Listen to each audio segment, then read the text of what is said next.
ক্ষেত্রে এক দোকানদার একটি পণ্য ৩৬০ টাকায় বিক্রি করে 10% ক্ষতি করে, আর হচ্ছে 30% লাভ করতে হলে তো পণ্যটির বিক্রয় মূল্য কত হবে? তাহলে দেখো 10% লস, ঠিক আছে, লস পার্সেন্টেজ ইকুয়াল টু 10%, তো 10%কে ব্রেক করলে কত হবে? 1/10। তাহলে এইটা আমরা হচ্ছে সিপি ধরবো, আর এইটা কিন্তু হচ্ছে লস, ঠিক আছে, এইটা লস।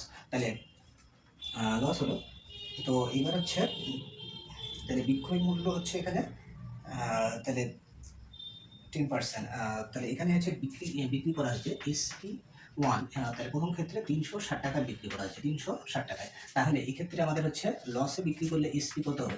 এসপি হবে এখানে হচ্ছে 10 থেকে 1 মাইনাস হবে, তো লস হলে মাইনাস করবো, তাহলে এটা হচ্ছে 9 এর ভ্যালু হচ্ছে এটা। তাহলে 9 এর ভ্যালু যদি এটা হয়, এবার আমাদের বের করতে হবে 30% লাভ। তাহলে 30% মানে কত?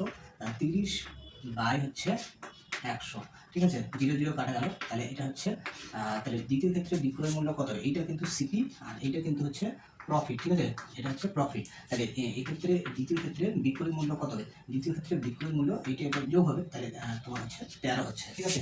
তো এইটা 9 এর ভ্যালু দেওয়া ছিল, 9 এর ভ্যালু দেওয়া ছিল 360, তাহলে 13 মান কত হবে? 13 মান, তো দেখো এটা হচ্ছে 360 বাই 9 ইন্টু হচ্ছে 13 হবে, তো এটা কাটলে হচ্ছে আমাদের 4 হচ্ছে আর 0, তো 3 4 মনে হচ্ছে 4 3 52, 520। তাহলে 520 হচ্ছে দ্বিতীয় ক্ষেত্রে বিক্রয় মূল্য হচ্ছে আমাদের। তো এক্ষেত্রে আমাদের সঠিক আনসারটা হচ্ছে অপশন নাম্বার বি। তো এটা আরও অনেকভাবে করা যায়, আমি এটা দিয়ে করে দিলাম, আশা করি বুঝতে পারলাম। 8 নম্বর